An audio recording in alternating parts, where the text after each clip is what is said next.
Fully finished nga house ang lahat. Dool sa Cebu City, 2 minutes lang gikan sa Pitos Barangay Hall.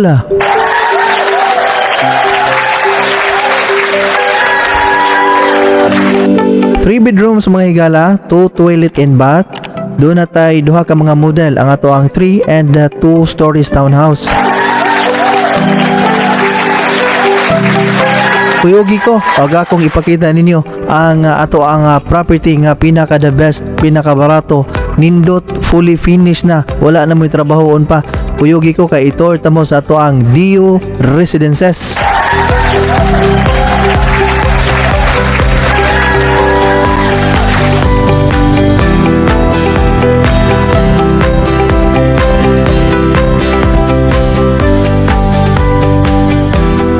Alright, gikan din mismo sa may Pitos Barangay Hall atong biyayon og pila ka minutos dito padung mismo sa site. Estimated ta diha 2 to 3 minutes lang.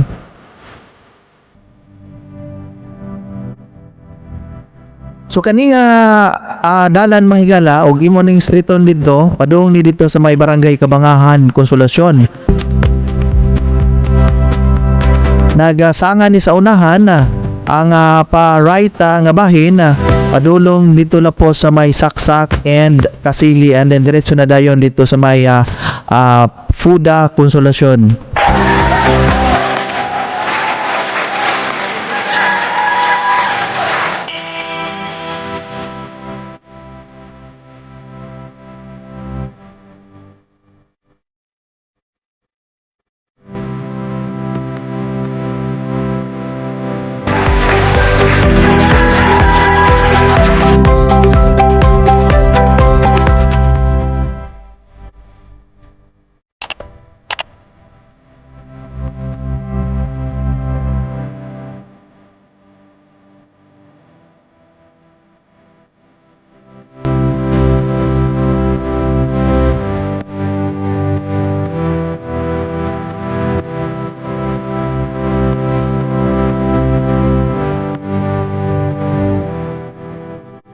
Alright.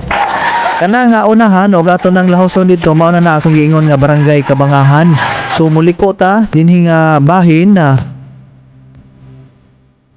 ini nga dalan mao ni ang lapos mismo dito sa mga Barangay Saksak.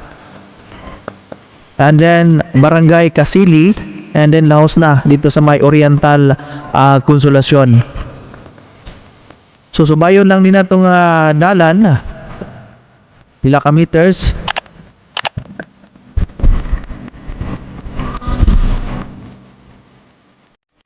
Abot na dayon ta sa ato ang Dio Residences.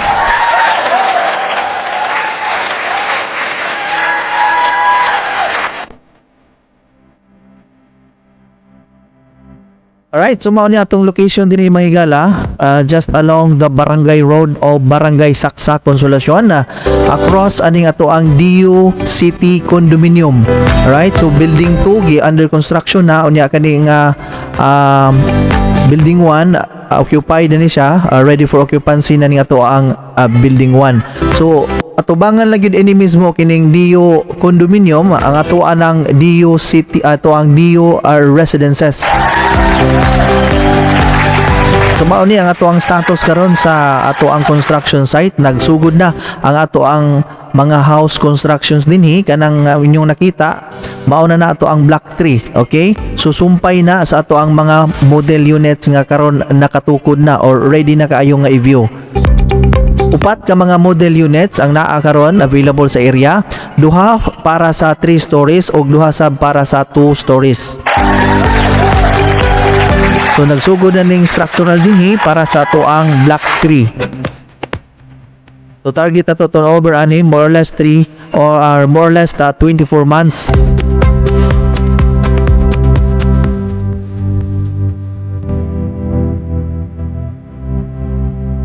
Right, kini inyo nakita kana ako ang gipakita sa inyo mao ni ang ato ang 3 stories townhouse.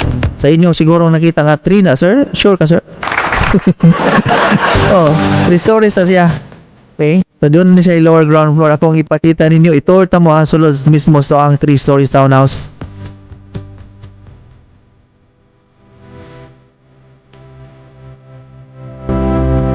O niya ato atubangan nga bahin, ato ang carport. Total lot area na to ani is 44 square meters.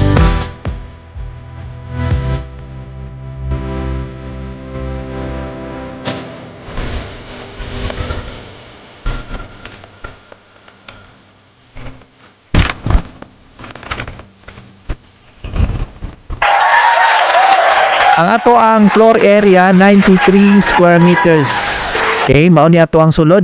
Fully finished ang ato ang turnover ani mga igala.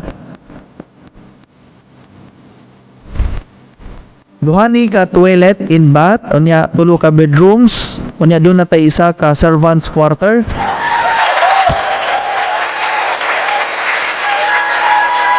Reservation is only 15,000 pesos. 1 month gikan sa pag-reserve. Magsugod ta og atong binuan sa ato ang equity nga naa sa 28,000 pesos per month sulod sa 36 ka buwan. Loanable ang ato ang financing sa pag-ibig. Okay? So kami na ang mo process ana after sa inyong term sa equity, ma-turnover na nato ninyo ang unit, magbinuwa na lang mo og 14,000 pesos. While nagpuyo mo hangtod na siya nga fully paid ang inyong giloan nga amount. So mauni ang ato ang balcony dinhi nga bahin naa sa luyo. So lahi siya design kay wala siya sa atubangan ang balcony, no?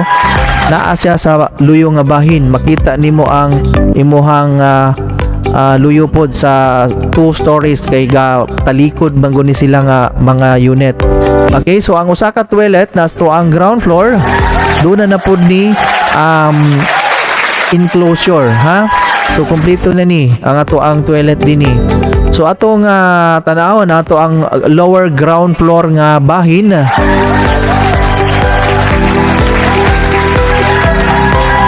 Ang ato ang lower ground floor intended lang ni siya for kitchen o niya dining area. Naasa din niya ato ang servants quarter.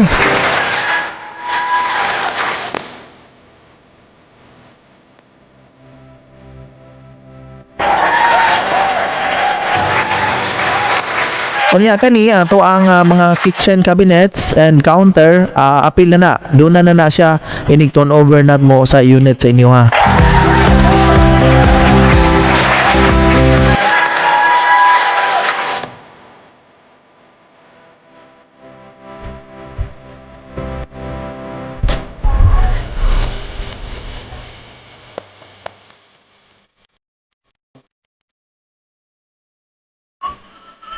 Okay, og sa dinhi nga bahin mga to ang service area atong ipakita ninyo.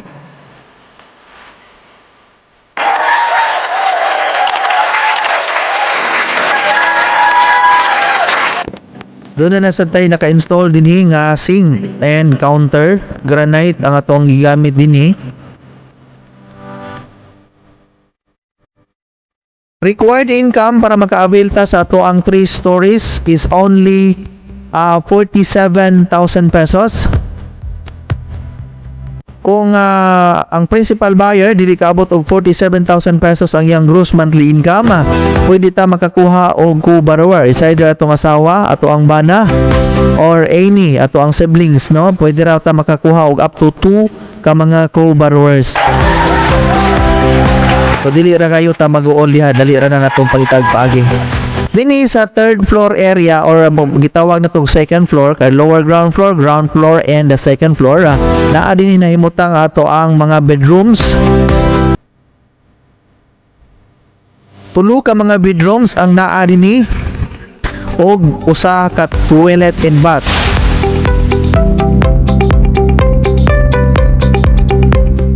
Doon na sa ni provision para sa to ang mga air condition unit.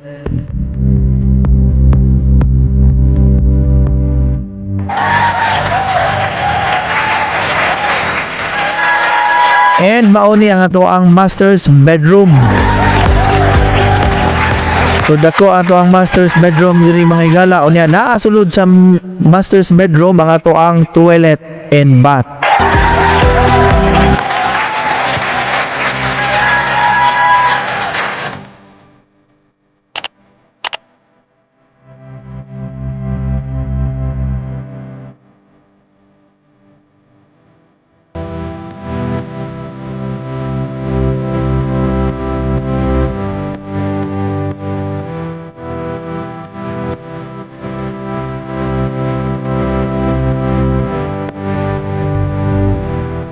Para sa mga ganahan nga mo view ani nga property, you can call us sa ato ang mga numbers naa naka-flash sa screen, and you can also message sa ako ang WhatsApp number and also sa ato ang Facebook account naa mismo sa ato ang screen naka-flash. Okay, kaya para atong ipakita or atong matanaw gyud ang unit mismo o makaana gyud mo nga niduta diri Sir Roy. Sana all.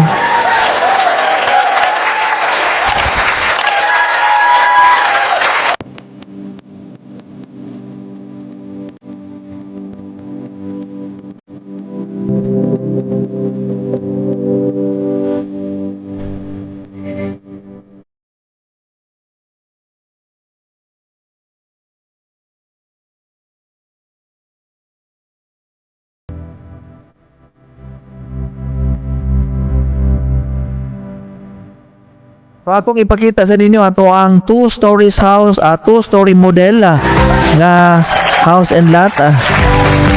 Mao ni siya nga ato ang 2 stories. Ato ang sudlon mga higala para makalami-lami ta.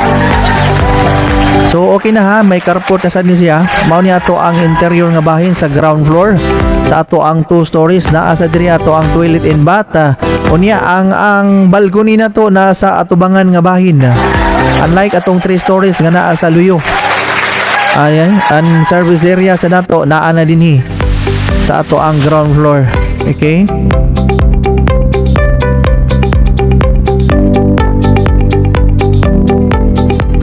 Ang atong reservation para sa ato ang 2 stories townhouse naa sa 15,000 pesos. After 1 month gikan sa pag-reserve, mag-start tas to ang monthly equity or monthly down payment nga naa sa 26,000 pesos.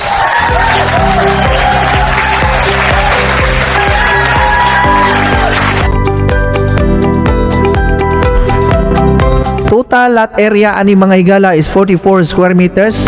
Unya ang atong floor area na sa 78 square meters.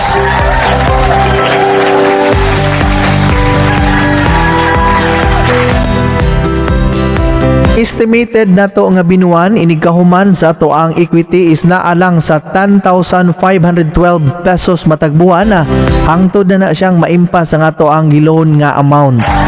Ato ang TCP ani or total contract price for the 2 stories townhouse naa sa 2.5 million pesos ug sa 3 story townhouse naa sa 3 million pesos. Move-in fee na to diri, barato na kayo, estimated at 11,000 pesos more or less. So bayaran na siyang move-in fee prior na sa ato ang pag turnover ninyo sa mga yawi ninyo.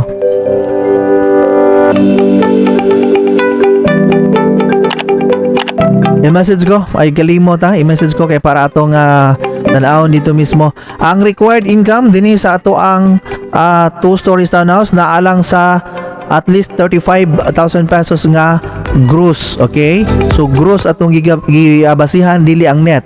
Okay, so og magkuwang parehas gyapon atong gi-mention ganina nga kung dili maabot ang imong income nya ganahan kang mukuha nya dunay trabaho imong asawa, dunay trabaho imong mga anak, pwede ra kayo nga ato i-combine ang inyong mga income. Exact location na to may gala is Saksak Konsolasyon, daplin ragid kaayo sa karsada. Estimated lang ni 2 to 3 minutes pagawas dito sa may highway sa may Pitos.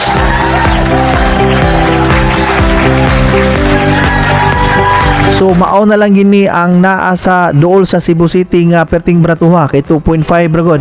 Ang uban diyan niabot nagtag 5 million ang mga townhouse kani, very nice, fully finished pagyod, wala na kay trabahon, kompleto, nindot, galante, ligon kay nabagyuhanan ni pero wag ni maunsa.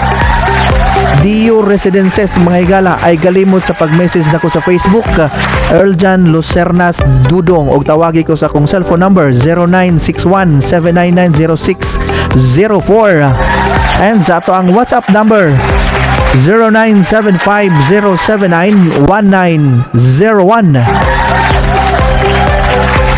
Ay sa kalimot na to pag-subscribe sa ato ang YouTube channel Dongs TV, that's all caps ang dong niya gamay nga S space TV. na ata mag-upload dito sa ato ang mga update dinhi sa uban pa nga mga properties para ma-updated mo kung unsa nay status sa inyohang mga unit nga mga na-acquire mga friends. Daghang kayong salamat.